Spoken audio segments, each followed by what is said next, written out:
Shalom Aleichem.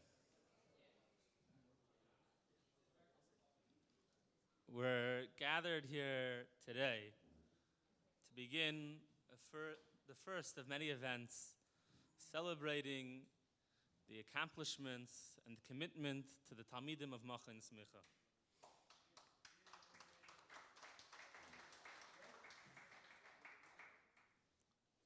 The moniker, the title that the Musmachim are going to get is they're going to get Smicha. But more importantly, it's a Yigiyah B'Torah. It's a commitment to Torah learning. We're going to highlight throughout this day. The moniker for a Talmid Chacham is Ashreichem Talmidei Chachamim Shedivrei Torah Chavivim Alecha. The compliment for one that's bestowed the title of a Talmid Chacham is that Torah, not that he's knowledgeable in Torah, that he's Yedea B'Torah, but Shedivrei Torah Chavivim Alechem. The Torah is chaviv to you. The Torah is precious to you. So what is a more appropriate way to celebrate Smicha, to celebrate becoming Talmidei Chachamim, than a day, an afternoon dedicated to Torah learning? So with that, we're going to be able to have the pleasure to hear from Rabbi Moshe Kesselman. He's the Rav of Sha'ar Tefillah in Los Angeles, California, and one of the prominent rabbonim in the city, along with Rabbi Tuvia Kasimov, a Rav in Poisek here in Crown Heights. Rabbi Kesselman will be interviewing them and posing to the panel a number of sha'as, be it in terms to our perspective to halacha, sha'as, how to view psak halacha. It's aptly titled Beyond Smicha, taking it to the next level, seeing the perspective of the rabbonim. And Be'ez Hashem, we should learn and gain from this. Shekayach.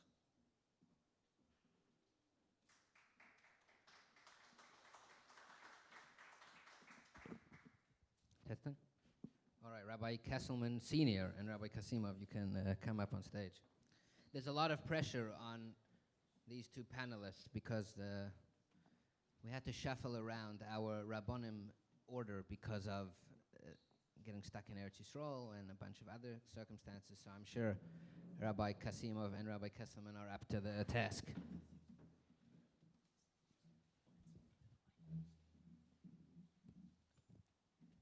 All right.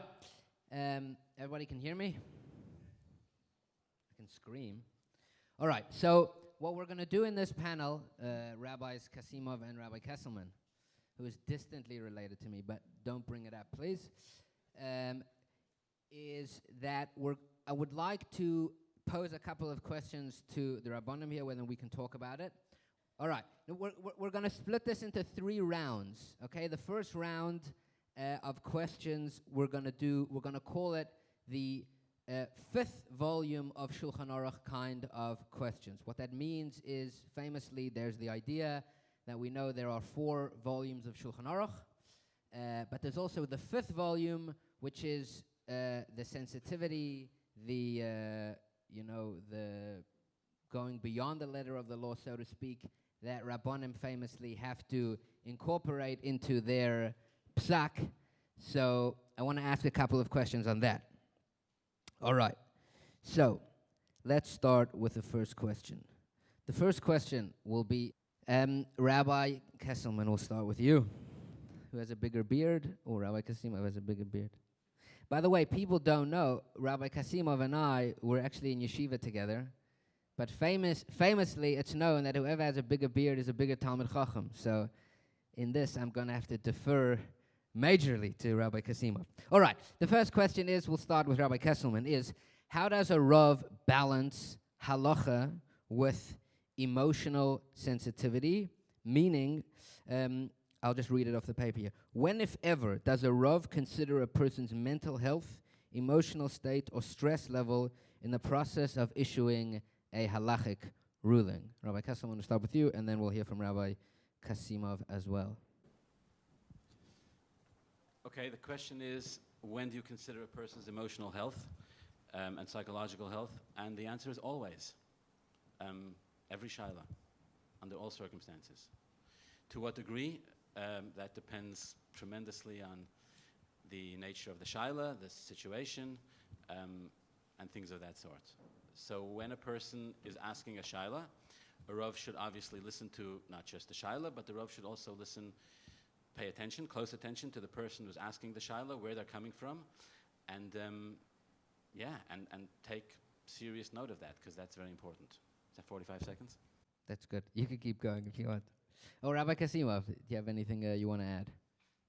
Rabbi Kesselman took the words out of my mouth that Rabbi Kesselman said, always. And the answer is, Taka, always. What's pshat? How can you always take it into consideration?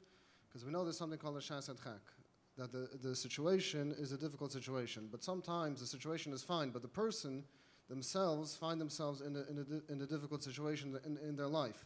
So the situation may not be a sha'as and chak, but they themselves find themselves in a sha'as and chak. So the answer is always, and you have to look at the person to see, even if their situation around them is not necessarily a sha'as and chak, but if they themselves are living a sha'as and chak, then you would answer accordingly. So if I'm understanding correctly, does that mean that sha'as and chak is not just defined by world circumstances? It could also be the circumstances that the person is emotionally or personally going through. Correct. Yes, because somebody who's a chayla, right? So even though technically they may not be diagnosed as regular chayla, but there are definitely different pieces of halachas when it comes to somebody's a chayla. For Shabbos, there's a whole simon shulchan aruch shin chavches, the halachas of a chayla b'Shabbos, Yom Tov, Yom Kippur, so on and so forth, and what a person is allowed to eat, what they're not allowed to eat in Kuf Nun Hein Yeridea. There's many places where they have a different status in halacha, which a person who's healthy b'daitam would not have. So it's not the classic sha'as and chak, but they themselves are together. They could be together a chayla, and if not mamash a chayla, then on their way. And Could be considered a chayla she'en bo sakana. Yeah. Even a chayla she'en bo sakana, you have. You brought the example of Shabbos, but for example, on Shabbos, amir la'akum as a rule is permissible even for a chayla she'en bo sakana. Now, the challenge, of course, with mental health and psychological health and emotional health is that the psychologists are very hesitant, for good reason, of course. They're very hesitant to give labels on things for all sorts of reasons. But sometimes when the psychologists are not comfortable to give labels, I am very comfortable to give a label. Not to the person, God forbid, but in my own head. Like I can diagnose, I don't want to make this about me, but I can diagnose a woman with OCD, specifically OCD around mikveh, within approximately 5 seconds of the shaila. I'm not exaggerating. Even if a doctor has not told her that she has OCD, I know she does. I know for certainty. And it definitely tempers and frames the way the conversation goes. Yeah. Interesting. All right, shkoyach. Okay, so a question that would follow from that is a more general question, which is, how does a Rav balance being makil and being machmir? Or perhaps to phrase the question differently, is the goal of a Rav to be machmir? In other words, there's a lot of people here who are learning Shulchan Aruch, right? So you understand that there are always multiple opinions. So, yesh machmir in azoy, yesh mekil in azoy. Is the goal of a Rav to be machmir, or let's call it, or to be mekil? How do you think about that, Rabbi Kasimov? Rabbi Kasimov? It's a good shaila. The answer is it depends, right? If you answer depends, or if you answer it's a machlokes, you got it right, at least 50%. So it depends. I want to tell you a story, if I may. If I go over the 45 seconds. I was joking. Okay. There's a story with a very chashuv Rav, the Tanfik Rav in Yerushalayim, if anybody's familiar with who he is. And he was known that he had a certain shitta when it came to psak. He was more lenient than others. One time, somebody brought a chicken to another Rav in Yerushalayim. And the Rav looked at it and he said, I'm sorry, I can't be matter, it's no good. So the shel said, can you mind if I take the chicken to another Rav? So he said, yeah, but I'm giving you one tanai. You have to come back and tell me what the psak was and who you took it to. So, okay, he took it to the Tanfik Rav. And the Tanfik Rav was matter. He said it's okay. So he went back and he told the original Rav what happened, and that was that. A few days later, the two rabbonim meet and they're discussing, and they say, how are you matter that? On what basis were you matter such a chicken? So the Tefillah Rav answered him, you looked at the chicken and I looked at the person. What's pshat? It doesn't mean that just because a person is struggling financially and that's the only chicken that they have, that all of a sudden everything is mutter. That's not the pshat. The pshat was that he understood the situation is a sha'as and chak, and that obligated him, was mechayiv him, to work much harder to be able to find a kula, to be able to find a tzad heter. So according to the strict letter of the law, of course the first Rav was correct, he was right. But when he worked hard on himself to be able to find a derech, to find a pesach, to be matir, it came upon him to take the challenge, and he did so. So the answer is, it depends. There's halachas mlashon halicha. You have to know the derech you're going in, right? When it comes to Inyonei Tanis Mishpacha, L'Tahir Isha L'Bayla, we definitely take the approach L'Tahir Daika to bring Tahara. We strive to do that first. When it comes to Shabbos, actually, Chumrah de Shabbos, we have a famous Gemara. We have in the Rishonim, Eila Shabbos, in Magen Avram, in the Rishon Gimel. We have many places where Mishum Chumrah de Shabbos, we're not going to be mekel, even though technically something can only be a din d'Rabbanon, and generally we say Sveik d'Rabbanon l'Kula. When it comes to Shabbos, we don't have such a cloud. The Magen Avram says this, the Alter Rebbe brings it as well in Shulchan Aruch. So it really depends on the sugya, and it depends on the person who's asking. Shkoyach, you want to add anything? Okay, so the question is, when does the Rav look to be machmir, or when does the Rav look to be mekel? Yes? Right. So when I took Shimush, they told me that Rabbi Moshe Feinstein, Zchus Yogan Aleinu, would wake up every morning early, and before he would begin his day, he would say the entire Tehillim every day. And of all the many things I learned while I took Shimush, I think this one stands out one of the most. And I would assume the reason why he said the whole Tehillim every day is because he was davening for Siyata Deshmaya, for the Piskei Dinim that he was going to give. He had some idea of how incredibly significant, how much weight they would carry. And so he davened for Siyata Deshmaya every day. I don't say the whole Tehillim every morning, but I do daven every day to the Rabbonim Shalom for Siyata Deshmaya, because yes, as Rabbi Kasimov says, it depends. Sometimes a person needs to be given a heter. Sometimes a person is entitled to a heter. Sometimes we say, koyach de hetera. And sometimes the Eibishter wants us to give the person a heter. And sometimes a person should not be given a heter. Sometimes a person should be told, no, you can hold yourself to a higher standard, and you should. And it would be wrong of me, in a situation like this, to give you a heter. This is it's a tremendous balancing act, and like the Rebbe said very famously with the Noda B'Yehuda, it's the Eibishter's Siyata Deshmaya and Va'avayim Moshe Halacha Kamoisa. I wanted to say something else, but I forgot what it is. So, all right, no problem. Okay, thank you very much.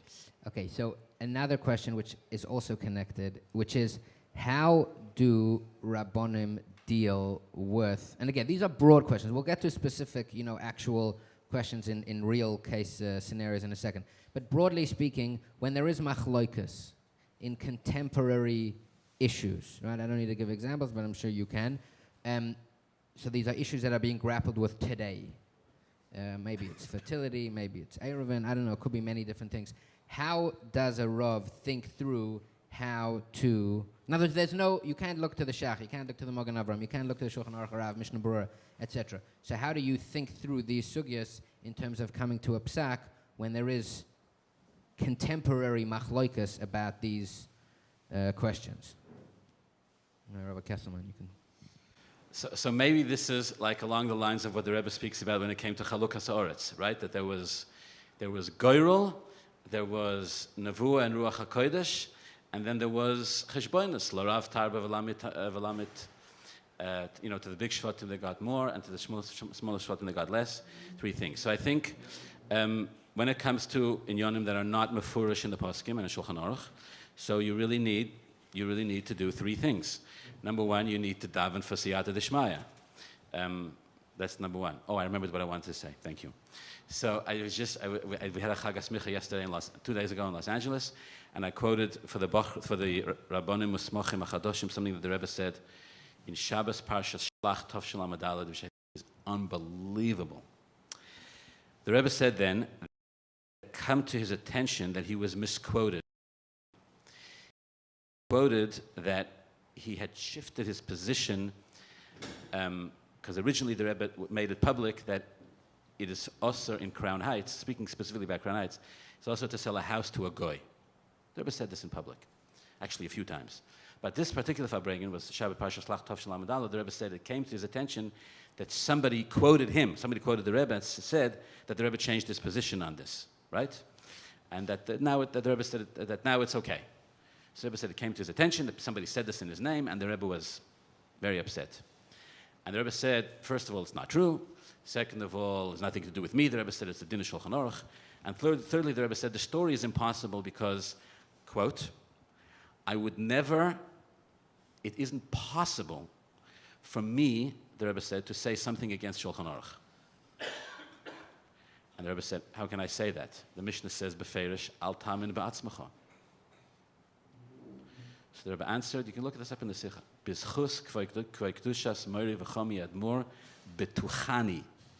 In the schus of the Frierdiker Rebbe, the Rebbe's, he's talking about his own iskashrus to his own Rebbe. Betuchani, I'm confident that I'll never say something contrary to Shulchan Aruch. So the first part is siyata d'shmaya, of course. The second part is Mesorah. Every Rav needs at least one, ideally more than one, but at least one Rav that he goes to, that he consults with. Like every Yid needs a Rav also needs a Rav, not just for his own personal shaylas, but for Mesorah, to constantly learn es haderech asher yelchu bo. That's number two. And the third one, which of course is the most obvious, is that the Rav also has to process it through his own mind. Torah hi v'lilmoid anu tzrichim, as the Gemara says in Brachas HaMachalef, that a person needs to, Torah v'lilmoid anu tzrichim means a person does need to work it through their own seichel. So yes, after having davened for siyata d'shmaya and gone back to one's own Rebbes and the Mesorah, then we do our best. We do our best to learn and to process and then to come to a conclusion and believe that we are tzenoros for the Ratzon of Hashem. Okay, good. Rabbi Kasimov. Yeah, Rabbi Kesselman said it all. When you need the siyata d'shmaya and you need to have Mesorah, a Rav who just became a Rav by himself without learning, without having Mesorah, it's a big problem, right? A person cannot become a self-made doctor. It doesn't work that way, right? If you become a self-made doctor, we have a big problem over here, right? So the same thing when it comes to halacha, you can learn, but if you don't have shimush, if you're not mekabel from the previous generation of rabbonim, then you're in big trouble. You're in deep waters that you can't tread. So it's very, very important. You always have to go back to the Nakuda where you started from, and you always have to continue the Mesorah which was given down from previous generations, and you'll be able to have, with Hashem's help, that koyach ha'avchana, to know what yes, what no.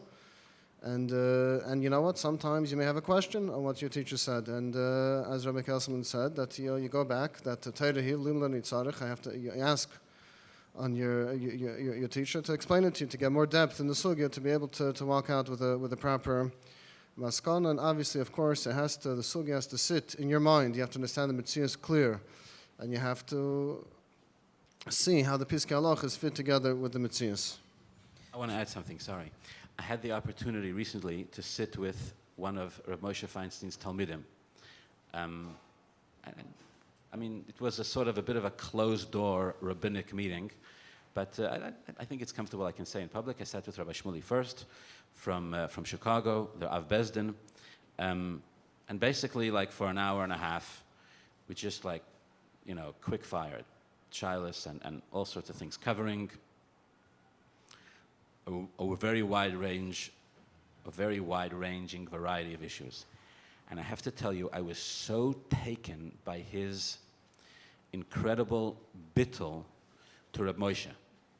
Like, he's an incredibly accomplished Talmid Chacham. It doesn't need me to say that, but of course, clearly, he's incredibly accomplished in his own right. But a vort that he heard from Reb Moshe was by him like it was kodesh v'toher mamash, and you couldn't shake him on anything. We discussed like pikuach nefashos issues, we discussed abortion issues, and Rabbi Moshe's famous shita on that, and it was like you couldn't budge him. It was like, somebody asked him a question, and he looked, and she's like, what do you mean? He said, I heard this from Rabbi Moshe myself.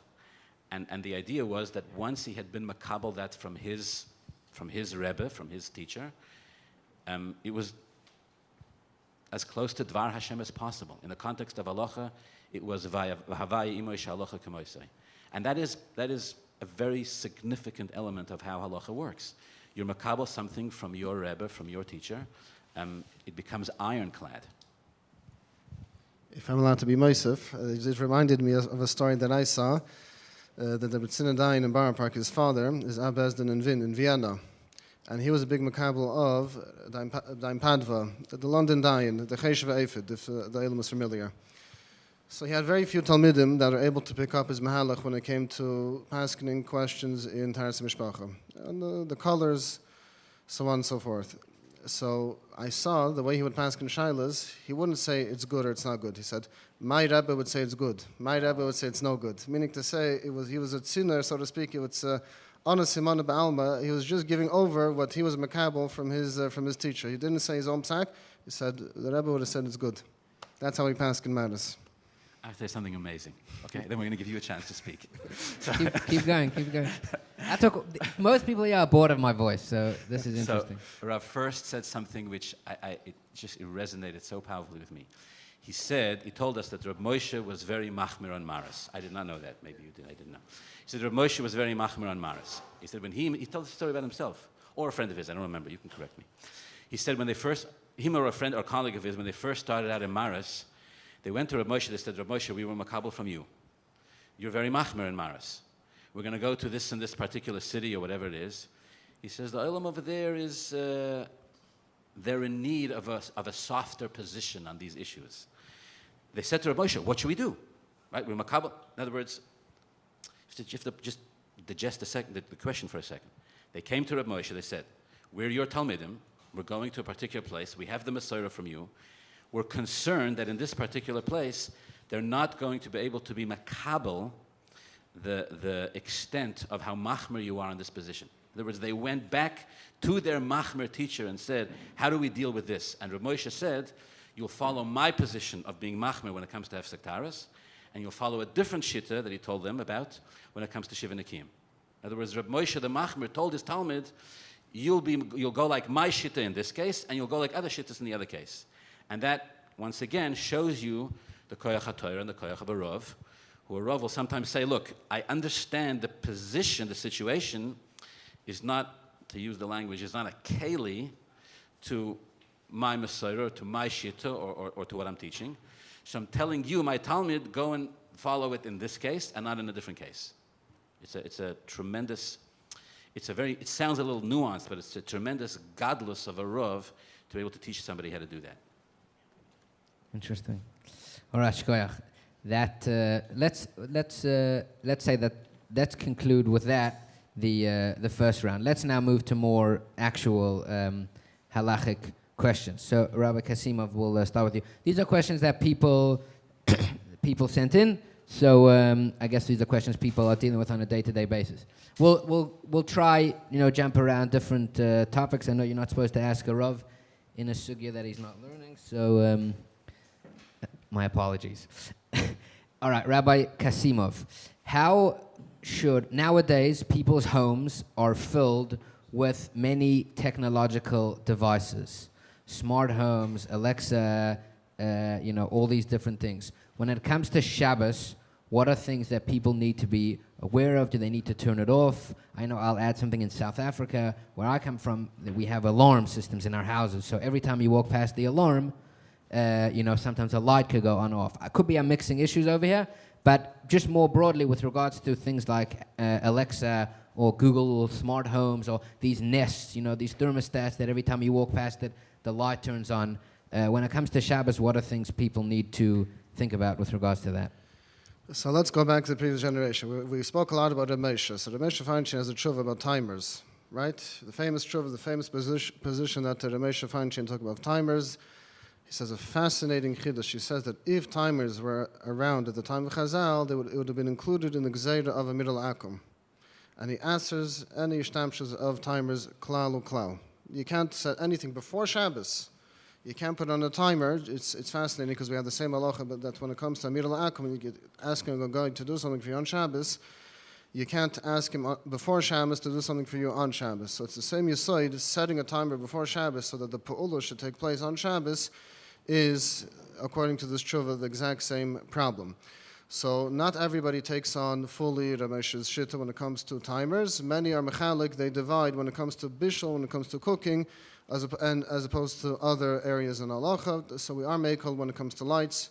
We are mekel when it comes to other things. But one second, it's very, very different. The mitzias of timers is very, very different than having a smart home, right? A timer is a pshat. You did a pu'ula before Shabbos, and it's happening by itself. The pu'ula is happening by itself on Shabbos itself, right? You have nothing. It has be'etzem nothing to do. You're not actively involved in this action of the lights turning on. When it comes to any smart homes or any of these new chidushim which the Eibishter brought into the world, then it's a whole different story. Because if it's acting based on your speech, right, you are the one who's causing it to go on Shabbos, that's a whole different story. That's going to be an issue.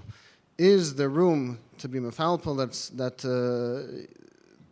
In the Beis HaMedrash, there's room to be mefalpel. I don't want to say too much on camera. In the Beis HaMedrash, there's definitely big svaras to be mefalpel on. There's based on the tshuva of the Shevet HaLevi. I spoke to the Baal Zadain a little bit about it. But b'chalalos, halach l'maisa, we're going to treat it as it's your own action. Your action is causing the reaction, so to speak. The nifal is caused by you.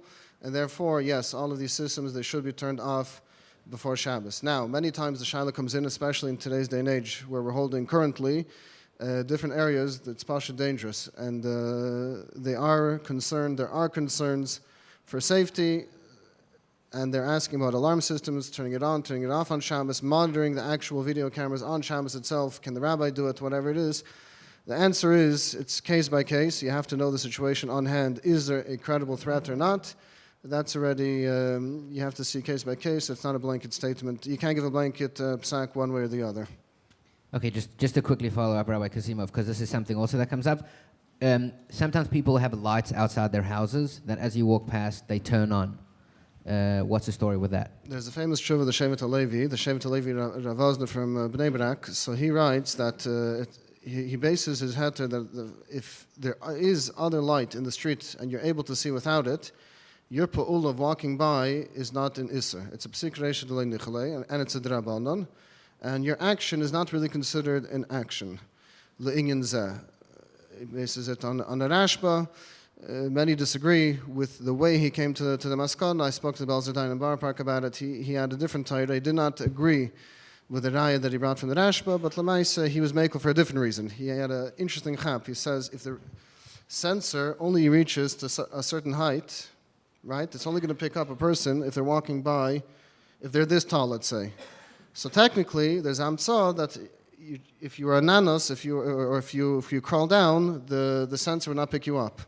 So since technically there is a way to walk by that you're not going to activate the sensor, so by you, and you don't need the light, so by you going, you're not really doing anything that you couldn't have done beforehand. Your pu'ula is not strong enough of a pu'ula to be considered a malacha. So in the contemporary poskim, there are different approaches of how to deal with it. Halacha l'maisa, if there's another light you're able to see, you can walk by. That's the bottom line. Is it better to avoid walking by?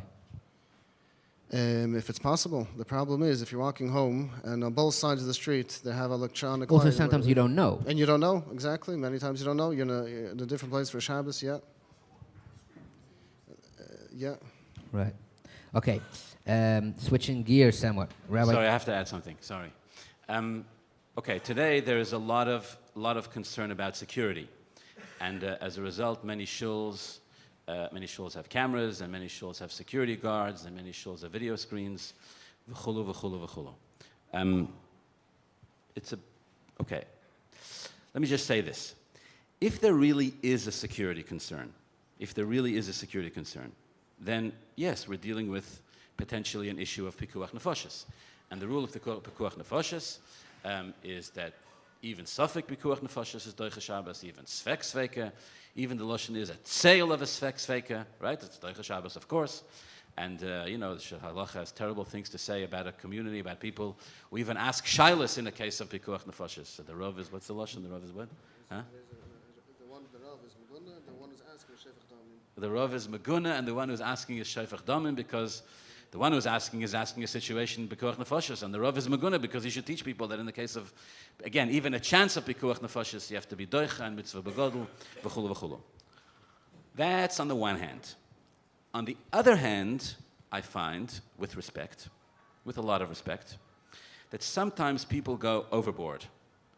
And, there is a point in which we say, this is not considered dangerous. And if there is actually no danger, then no, you don't have a right to run around the streets with guns and walkie-talkies and put video cameras all over the place and all the rest of it. No, it's Chilul Shabbos.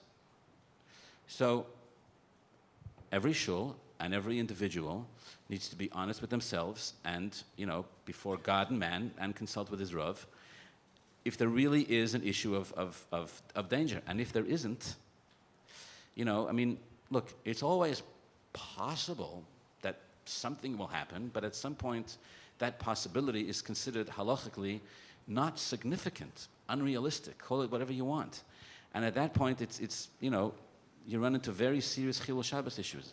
And this applies to rings that people have in front of their homes, and it applies to, video cameras, and you're talking about lights on Shabbos. You should just point out, it's obvious, but with halacha, you only have to point out the obvious. If you yourself have a home with light sensors on it, and that when people walk by, the lights go on, you are obligated to turn it off before Shabbos, unless there's pikuach nefashos issues. All right, Shkoyach. Okay, Rabbi Kesselman, sticking with you, when this is I feel a little bit bad for the rabbonims. I'm asking questions that could be like, you spend years learning, and I'm saying, just teach me on one foot. But on that note, Rabbi Kesselman, when, if ever, would you give a heter for somebody to have an abortion?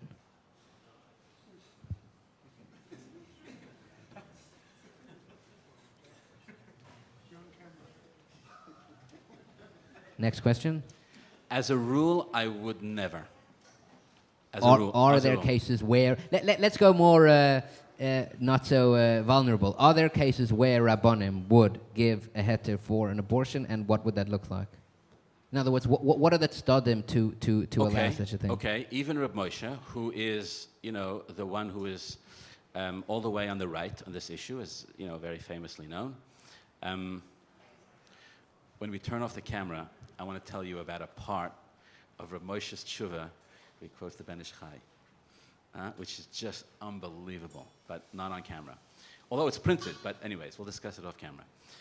So even Rabbi Moshe, who is the most machmer on this issue, based on the Shittas Rambam, Ein Doiche Nefesh Mipnei Nefesh v'chulu, even Rabbi Moshe writes that if the mother's life is in danger, then the uber has a din of a roidef, and then there's a conversation about an abortion, of course.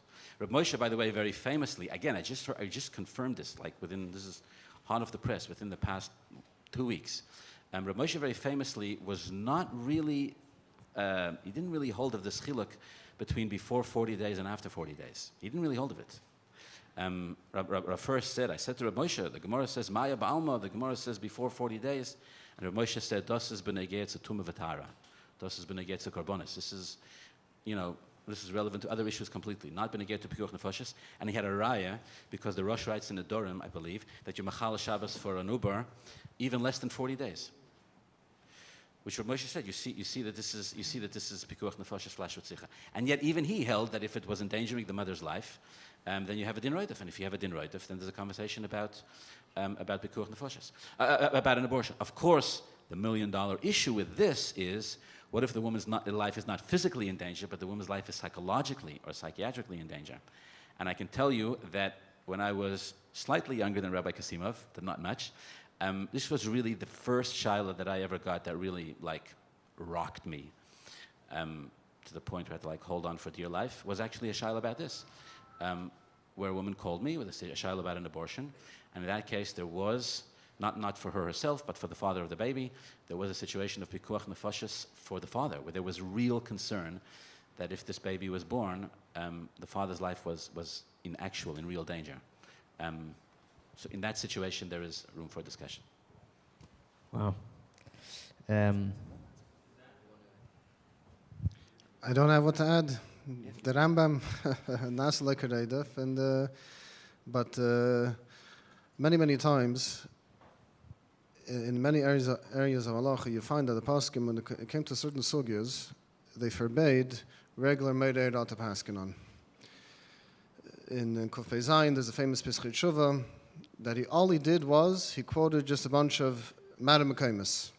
Kuf Pei Zayin is in Ilchas Nida, we're dealing with the halachas of Re'adam Achmis Tashmish, and all he did was the whole Pischei Tshuva, he was just quoting Madam Mekaymis, and he didn't tell you what it actually said, which is contrary to what he usually does. He says, why am I only bringing Madam Mekaymis and not telling you what it says? Because when it comes to the Neidim Yehuda, when it comes to pasking these shailas, a regular Meidei does not have the right to paskin. This is something that he has to pass on to the Gedolei Hader, that they should be able to paskin on it. So that's the answer. The answer is definitely when it comes to Chaim v'Mavis, Rachman al-Islan, this is something, there's a shaila which is miyuchad to the Gedolei Hader, to the leading paiskim of the generation to be able to paskin on. And even if one went through the sugya and he understands it and he knows the answer, you don't have the shus to paskin. You have to be on a much higher level in depth in oimek and psak to be able to answer such questions. Got it. I have a question. Once we go into these psychological issues, it's much more difficult to help them because anybody can say, I don't know, I'm just giving an example. Some people have offered their children, and they go into telling you that if they allow their children to be Mechal Shabbos, which maybe not B'Vahesed, there's no minyan, but there's people there, then for their psychological, so then it becomes very tricky because if somebody just doesn't want this baby, it could go, and a rough paskins could go just because the father's not financially or psychologically.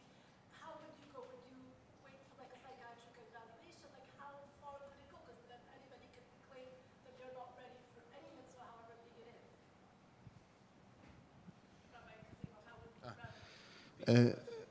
The question was, anybody can pop up and say, it's going to destroy my life. You know, I can't handle it. And you can name this situation, you can name that situation, you know, what's the gvul?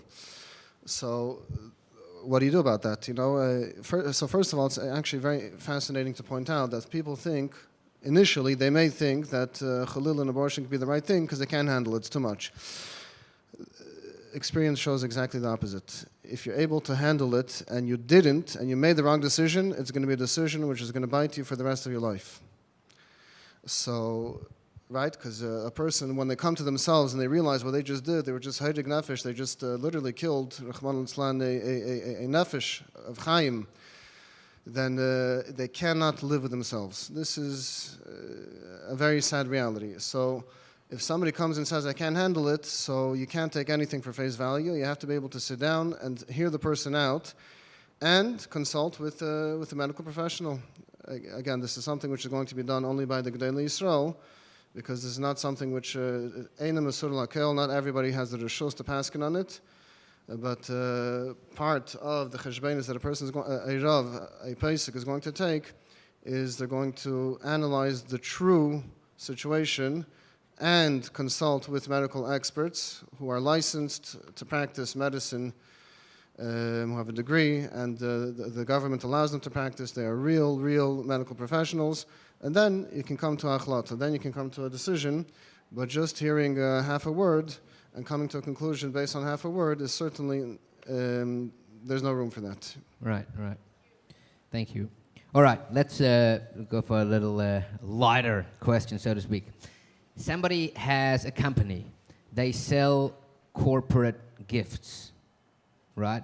The question is, are they allowed to sell these gifts if they have secular or perhaps even other religious themes? So, for example, Xmas-based New Year's End gifts, or sell anything that might not have Jewish themes. Rabbi Kasimov.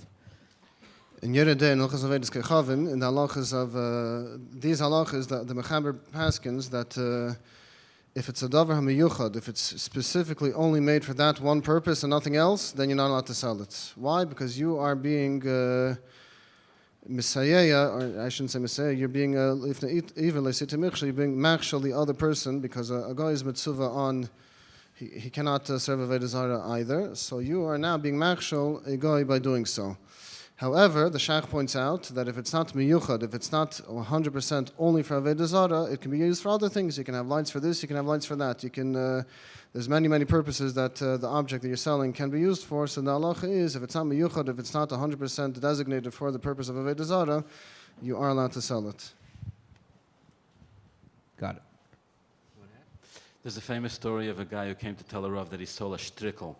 He stole a string, and he was looking for a tikkun. And the Rav was like, you stole a string? I mean, it's not okay to steal, but we've heard worse stories. No, it turns out the string was tied to a horse. And together with the string, he also took the horse. Okay, you stole a horse, Gamkora, no, the horse was attached to a wagon. Oh, he stole the wagon too? Yeah. It so happens there were some people in the wagon, he took them also. V'chulu. So sometimes I feel like these shilas are people who call up to say, with these kinds of shilas, there's almost always, in 95+% of cases, in my limited experience, the shaila is almost always more complicated than people think, because if they're selling this, they're also, you're talking about the online platforms of selling things, they're also usually selling other things, and very often they don't 100% realize like what it is that's going on. You could run into very serious shilas. You could be selling tray for food. You could be selling, you could be selling on Shabbos. And usually with these kinds of conversations, it starts with a hor and it ends up with a ganze board. Which is another thing, by the way, going back to what we were talking about before, another thing which is important for you, rabbonim, to understand when you're mitzvah shem paskening shilas, is that the shilas, in addition to giving a person an answer, a response to their question, is also an incredible opportunity. The lashon is lahoiris la'am Hashem, which means to teach people, to make people aware that there are broader halachic implications sometimes to what they're doing. Just some people have questions. We'll do questions afterwards. All right, thank you. Okay. Next question is as follows. Somebody wants to have a business meeting. They're meeting with somebody who's non-Jewish or maybe even is Jewish. Are they allowed to do that meeting in a non-kosher restaurant? If yes, can they buy anything? Can they not buy anything? Can they buy a water? What guidance would you give for that? Rabbi Kesselman. Can a Fruma Yid have a meeting in a treifa restaurant? This doesn't seem like a difficult question at all. No, of course not. A Fruma Yid, or for that matter, any Yid, is not allowed to walk into a non-kosher establishment. Doesn't matter if it's a restaurant, or if it's a delicatessen, or it's a breakfast-tessent, or a lunch-tessent, or a bed and breakfast, or a breakfast and lunch, or a Yid is not allowed to walk into a non-kosher, into a place that serves non-kosher food. No. What if it's like Starbucks? They also sell non-kosher, or a place that it's not a coffee in Starbucks is complicated. So let's say it's a place where they sell artisan water. Just artisan water. Yeah, gesundheit. Water is kosher. No, but I'm saying a place that we have it on good authority, by the way, that water is kosher. We have one of the large, Oh, he's not, 1 second, he's not even convinced that water is kosher. It's not? The artisan water is kosher. Huh? I learned something I never knew before. Really? Oh, flavored water. Okay. No, but again, to the point. If the or Rabbi Kasimov maybe jump in. If there's a place that has kosher food and non-kosher food, no, there's Starbucks. Starbucks sells non-kosher food. No, I think you have very serious Morris Iron issues. Can somebody go into Starbucks to do some work? Don't ask me about Starbucks. You're not going to like my answer. Rabbi Kasimov, it's your turn.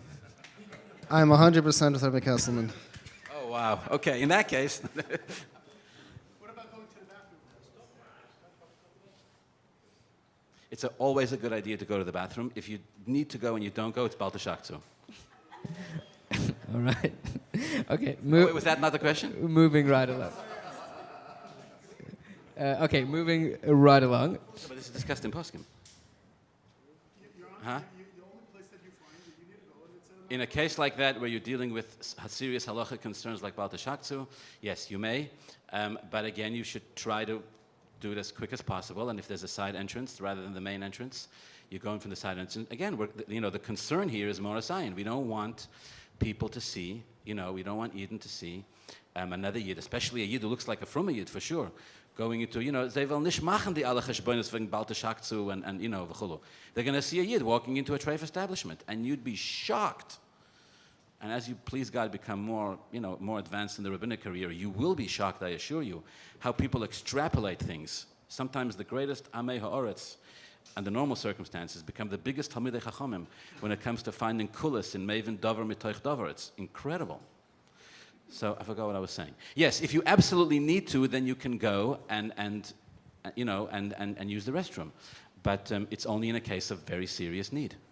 Rabbi Kasimov, just on this thread, let's say I'm walking through, and isn't there, when it comes to Marasayan, there's this idea that if something is motzoi, right? In other words, if it's common to do, then one is allowed to do it. So let's say if I'm walking through an airport, right, and I want to get a water or I want to get a soda, can I stop at a Starbucks, or we don't want to talk about Starbucks, but any other non-kosher establishment to get a drink from there? I'm with Rabbi Kesselman. Whatever Rabbi Kesselman says, I'm 100%. Turns out this is the most the question that I want to answer. Let's, if you don't mind, let's do questions afterwards, because I see a whole bunch of people have, and there, I know, but I feel bad that let's just do questions afterwards. All right, totally different thread. Is a person allowed to attend a wedding? Which is, pick whichever one of these you want to answer. A, non-kosher. B, mixed dancing. C, in a conservative temple for of a same gender marriage. Well, let's go simple. The reception, it's a chuppah. The reception is not kosher. And it's in the same place. Can I attend that? Can I attend that wedding?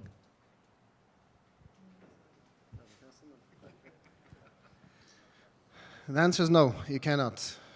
Simply put, you cannot, and for a very simple reason. There's a halacha that is brought down quite a few times in Shulchan Aruch that there's isra abing misayea le'evre avera. People, for knowingly, not knowingly, they know the difference. They don't know any better. It is what it is. They don't know, right? But you, as a frumma yid, you cannot come and give a stempel by your presence being there. You're authorizing automatically what is happening. By you doing so, you're giving a stempel that this is a correct thing to do. So are you going, are you eating? No, you're not. Are you whatever it is? But by you coming and wishing mazel tov on something which is neged ratzon Hashem, which is not in accordance with halacha, you are the Rav Mechsher, so to speak. You now became, this and this rabbi was in this and this event. Okay, so it's okay to do. Just like they did it, okay, I can also do it. Or I have a friend that's also in a similar situation. I'll tell them it's okay because I saw this and this rabbi by this and this event. Now, if I may share a story, I think it's a beautiful story. Once I got a shaila from a shliach that there was somebody in his community that they were doing a bris for their son. Everything was okay. Both parents were Jewish. Everything was fine. There was no questions on whether or not they're allowed to do it. However, the male that they were using was a non-frum doctor. And he was not going to do a bris milah, he was going to do a circumcision, which is a big difference between them. Yetz Hashem, I'm going to get to it in Yeridea. Later on in Yeridea, right before Hilchas Gerim, you have Hilchas bris milah and the Reish Samachs. So he asked me, is he allowed to go? I told him, no, you can't go. And it was very hard for him to accept it, because they were big supporters, they were very, very close, and if he's not going to show up to this simcha, it's going to hurt. It's going to hurt the relationship. So he listened. Why? Why did he listen? Because he realized, what am I doing here? I'm not here for myself. I'm here as a shliach of the Rebbe to do, for afatzas ha-Torah, for afatzas ha-Yadus, afatzas ha-Mayanis, and he was aimed bin Nisayin, and he stood strong and he didn't go. In the beginning, they knew good and well what happened, why they didn't go, because I guess they had some communication about it beforehand. And so the wife wanted to be masakin, and she wanted to fix the bris to make sure that it's kosher. The husband couldn't care, whatever, he wasn't so into it. But what happened? When the rabbi didn't show up, it sent a message to the community. It sent a message to the community that because of that, 2 other couples were expecting at the time, and they reached out in advance to the rabbi to make sure that they're going to bring down a proper male that can give a bris milah kehalacha, as opposed to just taking a doctor off or in the community, whatever it is. And because the rabbi himself stood strong for the values of Torah, he was not misayeh for something which is not proper, not according to Torah. Because of that, 2 other mishpachas had proper brisim for their children. And more than that, he thought that he severed his connection with this family. It was not true. He told me a few months later he had a campaign, and he didn't have the guts, a fundraising campaign, he didn't have the guts to reach out to them to ask because of what happened. The family heard about it, and they gave him a donation that he never imagined that he was able to get. Why? Because they had respect for him. This is a real rabbi. He's not bending on Torah. He's not bending in halacha. And adrabah, today, Baruch Hashem, everything's fine, and they have much more respect for him than they started out with. And because of that, many more proper brisim took place because he stood strong and he was aimed bin Nisayin. Wow, shkoyach. All right, first of all, can we give them, these 2 rabbonim, a round of applause for the difficult. All right, we have 5 more minutes. Let's just take some questions. I see there's a gentleman there who was waiting for a while. You ask a question, I'll repeat it just for the video, and then rabbonim, you can answer. So on the to add to the marriage question, often rabbonim are consulted, especially people that may not be the most involved and abided by halacha. If the rav is asked how to get a kosher or all these pieces, but the rav knows that this couple is probably not going to be so mocked or should they dissolve the marriage, they're probably not going to get a kosher get. What does the rav do? Does the rav help, not help, purposefully help them, not necessarily have a kosher marriage? So if I'm understanding correctly, the question is, would a rav be willing to be masader kedushin to a couple? Should a rav be essentially pushing them in a direction that might not make the marriage so kosher? You're saying should he sort of encourage them to go to reform or conservative if he's concerned that, I've heard this before, 60% of marriages anyways end in divorce. So they're going to get divorced, and he's not going to give a get, and then you're going to make more problems. So maybe send them to reform or conservative in the first place. Do either of you want to take that question? Good shaila. The answer is, you can't tell them explicitly to go to places you're not supposed to go. But mostly what happens is they're going there anyways.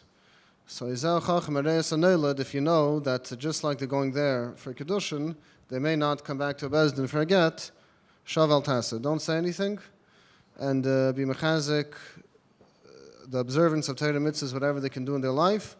But there's no mitzvah to go and be Masanda Kedushin and to make sure things are done k'halacha. If it's going to bring a takala l'deiros, if they're not going to get a get, Rachman l'tzlan, it's going to create Chalilim Mamzerim in Yisrael, Shaval Tasa. And there was actually Kehillas Kadeshis in Yisrael, that this was the reality that they were facing with in Jewish history, that they knew that there was not going to be the ability for Gittin, so they were not Masanda Kedushin. There's one Eidah in Klal Yisrael that they were makbid on Kedushin, but there's no Gittin.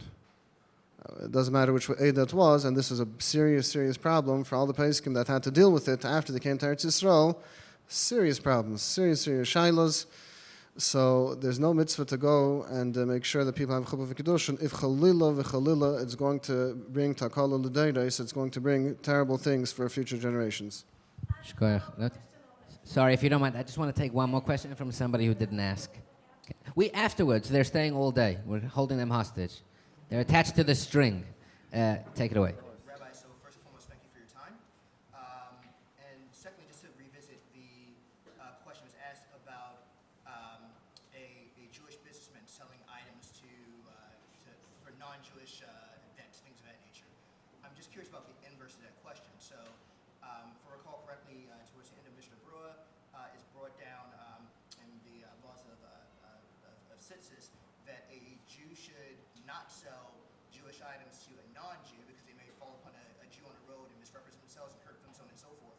Is there any responsibility today for Jewish sellers of Jewish wares to be cognizant of who they're selling items to, specifically with people misrepresenting themselves as Jewish or some of the anti-Semitism we're dealing with in the world?